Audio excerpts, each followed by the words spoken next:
Hello दोस्तों, कैसे हो आप सब। उम्मीद करता हूँ आप सब मज़े में हो। दोस्तों, आज की अपनी इस वीडियो में मैं बात करने वाला हूँ कुछ ऐसे टिप्स के बारे में जिसको फॉलो करके हम फिट और हेल्दी रह सकते हैं। किसी का स्वास्थ्य और दिमाग अगर बेहतर स्थिति में है तो वह सफलता को आसानी से पा सकता है। इसलिए हमें अपने स्वास्थ्य पर बहुत ध्यान देना चाहिए।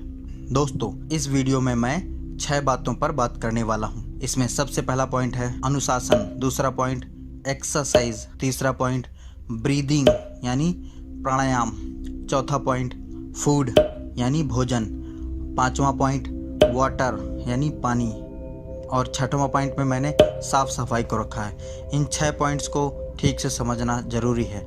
बने रहिए वीडियो के साथ। और अगर अभी तक आपने मेरा चैनल सब्सक्राइब नहीं किया है तो चैनल सब्सक्राइब कर लीजिए। बढ़ते हैं वीडियो में आगे की तरफ। सबसे पहले मैं बात करने वाला हूँ अनुशासन। अच्छा स्वास्थ्य पाना, जब तक आपके अंदर डिसिप्लिन नहीं होगा, अनुशासन नहीं होगा, किसी चीज़ के लिए जिद नहीं होगी या कंट्रोल करने की क्षमता नहीं होगी, आपका स्वास्थ्य अच्छा नहीं रह सकता। क्योंकि अनुशासन ही वो की है जिससे आप अपने आप को और भी सफल बना सकते हो। कोई व्यक्ति हो, संस्था हो, कोई देश हो या कोई भी परिवार हो, वो अपने विकास के लिए नियम निर्धारित करते हैं तो उसे अनुशासन कहा जाता है। दूसरे शब्दों में कहें तो अनुशासन एक ऐसी आदत है जो कि मनुष्य जीवन में बहुत ही मायने रखती है। अनुशासन मानव की प्रगति का मूल मंत्र है। अनुशासन से मनुष्य की सारी शक्तियाँ केंद्रित हो जाती हैं, उससे समय बचता है। बिना अनुशासन के बहुत सारा समय इधर उधर के सोच विचार में नष्ट हो जाता है। यदि सूर्य और चंद्रमा को भी अनुशासन ने ना बांध रखा होता तो शायद यह भी किसी दिन अंगड़ाई लेने ठहर जाते। तब इस सृष्टि का ना जाने क्या होता। मनुष्य को प्रकृति ने छूट दी है, वह चाहे तो अनुशासन अपना कर अपना जीवन सफल बना ले या बाद में पश्चाताप करता रहे। दोस्तों, अंग्रेजों की मुट्ठी भर सेना पूरे भारत में इसलिए शासन कर सकी क्योंकि उनमें अद्भुत अनुशासन था। इसके विपरीत भारत का प्रथम स्वतंत्रता संग्राम 1857 केवल इसलिए विफल हो गया क्योंकि उनमें आपसी तालमेल और अनुशासन नहीं था। मैं अपने देश की बुराई नहीं कर रहा हूँ, लेकिन उन सोए हुए लोगों को ज़रूर बताना चाहता हूँ कि अगर आप अनुशासित नहीं रहेंगे तो आप हमेशा हार का सामना करेंगे। अनुशासित रह कर के आप अपने लिए एक्सरसाइज करते हैं, अनुशासित रह के अपने काम को पूरा करते हैं, यदि आप पूरी नींद लेते हैं, सही भोजन करते हैं, सही तरीके से पानी पीते हैं और सही तरीके से एक्सरसाइज करते हैं, नियमित रूप से अपने आप को वो सारी चीज़ें देते हैं जो शरीर की ज़रूरत है, तो आप स्वस्थ रहेंगे और तब आप कहलाएंगे कि आप अनुशासित रहते हैं। नदी जब निकलती है तो उसका कोई नक्शा पास नहीं होता कि सागर कहाँ है। नदी बिना नक्शे के सागर तक पहुंच जाती है क्योंकि वह निरंतर आगे बढ़ती रहती है। इसलिए आपको भी सफलता तक पहुंचने के लिए नदी की तरह निरंतर आगे काम करते रहना चाहिए। अगर आप बिना रुके निरंतर बढ़ते रहते हैं तो सफलता आपको मिलनी तय है। दोस्तों, दूसरा पॉइंट है एक्सरसाइज। एक्सरसाइज या व्यायाम करना स्वास्थ्य के लिए लाभदायक होता है, यह बात हर कोई जानता है। कई बार हम एक्सरसाइज से बचने के बहाने खोज लेते हैं या फिर 1000 बार सोचने के बाद भी उसे अपनी दिनचर्या का अनिवार्य अंग नहीं बना पाते हैं। दोस्तों, एक्सरसाइज 4 प्रकार की होती हैं। पहली स्ट्रेंथ ट्रेनिंग, दूसरी रेजिस्टेंस ट्रेनिंग, तीसरी स्ट्रेच ट्रेनिंग और चौथी है स्टेमिना ट्रेनिंग। दोस्तों, स्ट्रेंथ ट्रेनिंग में मांसपेशियों को स्ट्रांग और टोन रखने की बात करते हैं। इसमें वो एक्सरसाइज आती हैं जो स्ट्रांग भी होती हैं और मांसपेशियों के आकार को भी बढ़ाती हैं। शरीर को मजबूत बनाने के लिए आपकी मांसपेशियों को कुछ ऐसी एक्सरसाइज की जरूरत पड़ती है जिससे वो मजबूत के साथ साथ कुछ अवरोध प्रतिरोध को भी झेल सकें। स्ट्रेंथ ट्रेनिंग के अंतर्गत आपकी हार्ड वर्कआउट आता है, डिप्स आते हैं, जिम करना आता है या फास्ट रनिंग, ये सारी चीज़ें आती हैं। दूसरी ट्रेनिंग है रेजिस्टेंस ट्रेनिंग। रेजिस्टेंस ट्रेनिंग में वेट लिफ्टिंग वगैरह आता है। थर्ड है स्ट्रेचिंग यानी लचीलापन। मजबूत मांसपेशियों के साथ साथ मांसपेशियों में लचीलापन होना भी बहुत ज़रूरी है क्योंकि आपको कहीं भी मुड़ने बैठने झुकने के लिए इस लचीलेपन की बहुत ज़रूरत होती है। स्ट्रेचिंग करने के लिए सबसे अच्छा एक्सरसाइज है योगा आसन करना और आपको कम से कम 10 से 15 साधारण आसन तो आने ही चाहिए। चौथा है स्टैमिना ट्रेनिंग। स्टैमिना का मतलब है कि बिना थके कितनी एक्सरसाइज कर सकते हैं। एरोबिक एक्सरसाइज आपके हृदय और फेफड़ों को मजबूत करती है, जिससे आपकी सहनशीलता बढ़ती है। कैलोरी और फैट को कम करने के लिए भी एरोबिक बेहतरीन एक्सरसाइज होती है। आपको कोई ना कोई एक बहाना ढूंढना चाहिए कि आप कैसे एक्सरसाइज करें। ये तो ही 4 एक्सरसाइज के बारे में बात। अगर आप एक्सरसाइज नहीं कर पाते हैं, जिम नहीं जा पाते हैं, आप रोज़ सुबह जल्दी उठ करके एक्सरसाइज नहीं कर पाते हैं, तो आप शाम को टाइम निकालिए।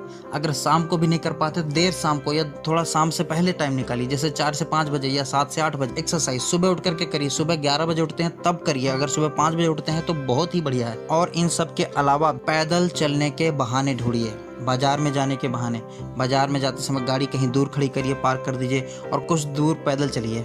ऑफिस जा रहे हैं, थोड़ी देर पहले ही रिक्शा गाड़ी छोड़ दीजिए और पैदल जाइए। लिफ्ट छोड़ करके सीढ़ियों का इस्तेमाल करिए। छुट्टी के दिनों में घर के कामों पर हाथ बटाइए। देखिए, पहले की लाइफ स्टाइल थोड़ा दूसरी थी, अब की लाइफ स्टाइल बहुत डिफरेंट है। अब लोगों के पास गाड़ियां रहती हैं और मोटरसाइकिल, कार में बैठ करके ऑफिस में बैठे बैठे काम करना होता। पहले ऐसा नहीं था। अगर आप अपने जीवन में प्रतिदिन का 4% अपने शरीर के लिए नहीं देते हैं, जो कि आपका शरीर ही एक ऐसा है जिसके सहारे आपको पूरी ज़िंदगी जीना है, अगर इसके लिए आप 4% अपना टाइम नहीं दे सकते एक दिन का, तो क्या कर सकते हैं आप? कुछ नहीं कर सकते। और एक्सरसाइज में वैरायटी रखिए। दोस्तों, तीसरा पॉइंट है ब्रीदिंग यानी प्राणायाम। दोस्तों, सांस लेने की प्रक्रिया यानी ब्रीदिंग एक ऐसा प्रोसेस है आपके बॉडी में जो लगातार चलता है। आप ऑफिस में हैं, आप घर में हैं, आप खाना खा रहे हैं, आप नहा रहे हैं, आप बैठे हैं, किसी से बात कर रहे हैं या आप सो रहे हैं, तब भी सांस लेने की प्रोसेस लगातार चलती है। इसको आप रोक नहीं सकते हैं। ये जो ब्रीदिंग है, इसको प्राणवायु बोलते हैं। सांसों के आने जाने को प्राणायाम बोलते हैं। प्राणायाम यानी सांस लेने की प्रक्रिया, यह 24 घंटे होने वाली प्रक्रिया है। आपको पता ही है, जब हम सांस छोड़ते हैं तो कार्बन डाइऑक्साइड निकलती है, और कार्बन डाइऑक्साइड एक विषैला पदार्थ है जो हमारे शरीर के सारे डिटॉक्सिन्स को, सारे विषैले गंदगी को बाहर निकालता है कार्बन डाइऑक्साइड के रूप में। और ये 24 घंटे प्रोसेस होती है, मतलब शरीर से कचरा निकालने का काम चलता रहता है। देखिए, शरीर में जो गंदगी है वो कई तरीके से हम निकालते हैं। जब हम बहुत मेहनत करते हैं तो पसीना से निकलता है, हम मल द्वारा निकालते हैं या यूरिन द्वारा हम गंदगी निकालते हैं, पसीना बहाकर निकालते हैं। तो अगर आपने अपने जीवन में प्राणायाम को अपनाया है तो यकीन मानिए, मैं विश्वास से कह सकता हूँ कि बहुत कम ऐसा मौका आएगा जो आपको डॉक्टर के पास जाना पड़े। दोस्तों, हमारे शरीर की हर एक कोशिका को ऑक्सीजन की ज़रूरत होती है। जब हम डीप ब्रीदिंग करते हैं, प्राणायाम करते हैं, सांस अच्छे से जब भी हम सांस लेते हैं तो जितनी भी ऑक्सीजन जाती है हमारे शरीर के हर एक सेल में, हर एक कोशिका में ऑक्सीजन की ज़रूरत होती है। जितनी ऑक्सीजन फ्रेश एयर मिलती है तो ये सेल्स ग्रोथ करती हैं। वैसे क्रियाएँ जरूर करनी चाहिए, जैसे कि उज्जयी प्राणायाम, कपालभाति, भस्त्रिका, भ्रामरी और अनुलोम विलोम। इन क्रियाओं को आपको जरूर करना चाहिए। अगर ये क्रियाएं आपको नहीं आती हैं तो इंटरनेट में आप इनको सीख सकते हैं। नोट डाउन कर लीजिए कौन कौन सी क्रियाएं, और इनके बारे में देख लीजिए। इनके बहुत से ऐप भी आते हैं, आप ऐप डाउनलोड करके इनको कर सकते हैं। दोस्तों, चौथा पॉइंट है फूड, भोजन। भोजन एक बहुत ही इम्पोर्टेंट पार्ट है। आप जो कुछ भी खाते हैं वह कितनी एनर्जी पैदा करता है उसे कैलोरी कहते हैं, जिसका मतलब यह हुआ कि फूड से मिलने वाली एनर्जी को मापने की इकाई को कैलोरी कहा जाता है। हर खाद्य पदार्थ से अलग अलग कैलोरी मिलती है। अब होता क्या है, हमें ज़रूरत है 3000 2000 कैलोरी की, लेकिन हम 5000 कैलोरी का खाना खा रहे हैं, हम 8000 कैलोरी का खाना खा रहे हैं दिन भर में। तो ये कहाँ का जस्टिस है? जितनी कैलोरी हम बर्न कर सकते हैं हमें उतनी कैलोरी खानी चाहिए। USDA के मुताबिक 25 से 50 साल तक के आदमियों को रोज़ाना 2900 कैलोरी लेनी चाहिए। वहीं महिलाओं को रोज़ाना 2200 कैलोरी लेनी चाहिए। यह मानक सामान्य स्थिति के लिए है। अगर आप एक्सरसाइज करते हैं तो आपके वर्कआउट के हिसाब से आपकी रोज़ाना की कैलोरी की ज़रूरत अलग अलग हो सकती है। यदि आप फैट लॉस करना चाहते हैं तो आपको अमूमन अपनी रोज़ाना की कैलोरी में से 500 कैलोरी कम करनी चाहिए। अपनी पूरी डाइट में आपको प्रोटीन से मिलने वाली कैलोरी के आंकड़े को 50 से 60%, फैट 20% और कार्बोहाइड्रेट से मिलने वाली कैलोरी का आंकड़ा 30% करना चाहिए। इसका सबसे बड़ा फायदा होगा कि आपकी बॉडी में मौजूद फैट को एनर्जी के तौर पर बर्न करना शुरू करेगी। पर्याप्त मात्रा में प्रोटीन का सेवन करते हैं तो वजन घटने के बाद आपकी स्किन थुलथुली नहीं होगी। स्किन टोनिंग के साथ एक अच्छी शेप भी आ जाएगी। ज़्यादातर मामलों में लोग वजन तो कम कर लेते हैं, लेकिन प्रोटीन की मात्रा पर्याप्त नहीं लेने से उनकी बॉडी का फैट कम होते ही उनकी स्किन पूरी ढीली हो जाती है। भोजन को कैसे खाएं? खाना को हमेशा बैठकर ही खाना चाहिए। निवाले को अच्छी तरह चबाकर खाना चाहिए। दोस्तों, मुंह में हमारे एक तरह की लार होती है, आपको पता है, जो कि आपके पेट के द्वारा होने वाली समस्याओं से बच पाएंगे, क्योंकि आपकी लार आपके पेट के पाचन क्रिया में बहुत ही सहायक होती है और इससे पाचन संबंधी समस्याएं नहीं उत्पन्न होंगी और इससे भोजन से संतुष्टि भी मिलती है। क्या खाएं? प्रतिदिन के भोजन में साबुत अनाज, मौसमी सब्जियां, फल, तरकारी, दालें और फलियां तथा सलाद शामिल करें। समय समय पर फल, दूध और दूध से बने पदार्थ भी लें। आपको किसी तरह की स्वास्थ्य की समस्या हो तो किसी आहार विशेषज्ञ से जरूर अपना डाइट प्लान बनवा लें। हो सके तो रात में खाना न खाएं। 6 से 7 बजे शाम को या ज़्यादा 8 बजे अपना डिनर कर लें। शाम को जल्दी भोजन करने से फ़ायदा ये है कि आपके पास पर्याप्त समय होगा। आप खाना खा के सीधा सोएंगे नहीं, कुछ ना कुछ काम करेंगे, टहलेंगे, घूमेंगे, कहीं जाएंगे, बैठेंगे।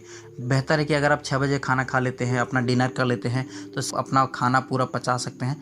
फिर रात में सिर्फ गर्म दूध लेकर के सो सकते हैं और ये बहुत बेहतरीन तरीका है। बड़े बड़े सुपरस्टार भी इसी तरीक़ों को अपनाते हैं। आप अपने भोजन में कैल्शियम की मात्रा को नियमित रूप से बनाए रखिए। कैल्शियम की महत्वपूर्ण भूमिका होती है। यह संपूर्ण स्वास्थ्य के लिए बेहद जरूरी है। प्रतिदिन 1 गिलास दूध लें। हरी पत्तेदार सब्जियां भी कैल्शियम का अच्छा स्रोत है। कैल्शियम हड्डियों को और दांतों को मजबूत बनाए रखने में बहुत मददगार होता है और शरीर में कैल्शियम के साथ साथ विटामिन ए भी बहुत ही अहम होता है। पपीता, टमाटर, धनिया पत्ती, पालक अधिक ये सारे विटामिन के स्रोत हैं। दोस्तों, और आप ऋतिक रोशन के एक फार्मूले को भी यहाँ इस्तेमाल कर सकते हैं। उनका एक फार्मूला है 16 घंटे का उपवास। उनका एक कहने का मतलब यह है कि आप अगर वेट मेंटेन करना चाहते हैं, वेट लॉस करना चाहते हैं, तो शाम को 6 बजे खाना खा लीजिए। आपने शाम को 6 बजे खाना खाया तो सुबह 6 बजे तक 12 घंटे हो जाते हैं, आप कुछ नहीं खाते हैं, तो सुबह 10 बजे कुछ खाना खाइए, नाश्ता करिए। इस तरीके से लगभग आपके 16 घंटे हो जाते हैं। 16 घंटे में कुछ नहीं खाते हैं। इस टाइम पर आपके पेट को रिलैक्स मिल जाता है और वो पूरा ध्यान जो भी कुछ पेट में होता है उसे ठीक से पचाने में लगाता है। देखिए, जब हम रात को सोते हैं तो शरीर का काम होता है कि जो भी हमारी सेल्स डैमेज हो रही हैं या कहीं प्रॉब्लम हो रही है, कोई घाव है, कोई भी चीज़ है, उसकी रिपेयरिंग होती है। लेकिन अगर हमने खाना रात में ज़्यादा खा लिया है तो हमारे शरीर की पूरी ऊर्जा उस खाने को पचाने में लग जाएगी। इसलिए हमें शरीर को रात में आराम देना चाहिए, ना कि उसको काम पे लगाना चाहिए। अगला पॉइंट है वाटर। पानी हमारे स्वास्थ्य के लिए महत्वपूर्ण चीज़ है।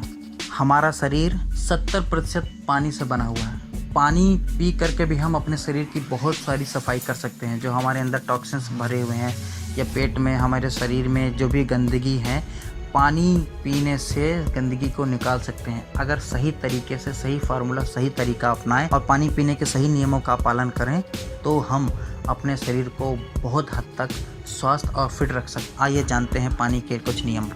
सुबह उठते ही हल्का गुनगुना पानी 2 से 3 गिलास जरूर पिएं। पानी हमेशा बैठ कर पिएं। पानी हमेशा घुट-घुट कर पिएं। दोस्तों, जैसा मैंने कहा कि खाना को चबा चबा कर एकदम गीला करके खाएं। कुछ ऐसा समझ लीजिए कि खाने को पीना है, इतना ज़्यादा चबा लें कि वो गीला हो जाए, उसे पी जाएं। इसी तरह से पानी को खाना है, चबा चबा कर खाना है। ऐसे सिप करके मुंह में पूरे घुमा करके, पूरे मुंह के अंदर पूरे पानी को घुमा करके पीना है। इससे क्या होगा, इससे भी लार पानी में मिल करके पेट के अंदर जाएगी, जो कि बहुत ज़रूरी है। रोज़ पानी पी करके शौचालय जरूर जाएं। पेट का सही ढंग से साफ ना होना 108 बीमारियों को निमंत्रण देता है। इसलिए बहुत ज़रूरी है कि आपका पेट साफ होना चाहिए। दोस्तों, खाना खाने के तुरंत बाद पानी पीना एकदम जहर के बराबर है। इसलिए हमेशा पानी खाना खाने के लगभग 1 घंटे के बाद ही पिएं। खाना खाने के तुरंत बाद कभी भी पानी मत पिएं। सुबह खाने के बाद अगर आप कुछ पीना चाहते हैं तो हमेशा जूस पिएं या दोपहर को दही खाएं, छाछ पिएं और दूध हमेशा रात को ही पिएं, वह भी भोजन के 1.5 घंटे बाद। दोस्तों, अगला पॉइंट है साफ सफाई, क्लीनिंगनेस। हजारों सालों तक महामारियों ने इंसानों पर अपना कहर ढाया है। कुछ लोगों का मानना था कि ये महामारियां परमेश्वर के क्रोध की निशानी है और वह बुरे लोगों को सजा दे रहा है। सदियों तक इस मामले में काफ़ी जांच परख और खोजबीन करने से पता चला कि अक्सर इनके कसूरवार हमारे आसपास रहने वाले छोटे छोटे जीव जंतु होते हैं। चिकित्सा क्षेत्र के खोजकर्ताओं ने पाया कि बीमारियां फैलाने में छछूंदरों, चूहों, तिलचट्टों, मक्खियों और मच्छरों का बहुत बड़ा हाथ होता है। उन्होंने यह भी पाया कि लोग साफ सफाई में लापरवाही बरतकर अक्सर संक्रामक बीमारियों को न्योता देते हैं। तो कहा जा सकता है कि साफ सफाई का ताल्लुक जिंदगी और स्वास्थ्य से है। इसमें कोई दो राय नहीं कि हालात और रिवाजों के मुताबिक लोगों के साफ सफाई के स्तर अलग अलग होते हैं। जिन इलाकों में साफ पानी नहीं मिलता या गंदे पानी के निकास की अच्छी व्यवस्था नहीं होती, वहाँ साफ सफाई पर ध्यान देना एक चुनौती हो सकता है। जब सेहत और सफाई की बात आती है तो इसमें एक परवाह करने वाली माँ का बहुत बड़ा हाथ होता है, मगर उसे पूरे परिवार के सहयोग की भी ज़रूरत होती है, क्योंकि साफ़ सफाई में काफ़ी मेहनत लगती है और ख़ासकर बच्चों को इस मामले में लगातार याद दिलाने की ज़रूरत पड़ती है। कहने का मतलब यह एक आदत है। अगर आपने साफ़ सफाई की आदत डाली है तो धीरे धीरे ये आदत आपका चरित्र बन जाएगा। खाने के पहले, खाने के बाद, टॉयलेट का इस्तेमाल करने के बाद, बाहर से घर पहुंचने के बाद आपको हमेशा अपने हाथ धोने चाहिए और लगभग 30 सेकंड तक हाथ धोना चाहिए। वैसे इस कोरोना टाइम में तो पूरी दुनिया को अच्छे से समझ में आ गया है कि हाथ कैसे धोना चाहिए। इसी तरह से साफ़ सफाई का बहुत महत्व है। जहाँ हम रहते हैं आसपास हमें बहुत साफ़ सफाई रखनी चाहिए और हमें शरीर के अंदर की भी सफाई चाहिए और शरीर के बाहर की भी सफाई चाहिए। साफ़ सफाई से आप स्वस्थ रहेंगे। अगर आप साफ़ नहीं हैं, अगर आप साफ़ सफाई का ध्यान नहीं रखते हैं तो आप बहुत जल्द बीमार पड़ जाएंगे। फिर आपकी सारी एक्सरसाइज, सारा प्राणायाम, सारे आसन सब बेकार हैं। आप कुछ भी खा लें, ठीक नहीं हो सकते। इसलिए साफ़ सफाई होना भी बहुत ज़रूरी है। दोस्तों, उम्मीद करता हूँ आपको ये वीडियो बहुत पसंद आया होगा। प्लीज़ कमेंट करके मुझे बताएं आप सबसे इम्पोर्टेंट पॉइंट कौन सा लगता है। इस वीडियो को लाइक करें, अगर पसंद आया तो ये वीडियो फॉरवर्ड करके अपने फ्रेंड्स को शेयर करें। कमेंट करके ये ज़रूर बताएं मैं अपना अगला वीडियो किस टॉपिक पर बनाऊं। और अगर मेरा चैनल अभी तक सब्सक्राइब नहीं किया तो चैनल भी सब्सक्राइब करें। Thank you so much for watching this video. I love you all. Thank you. Bye bye.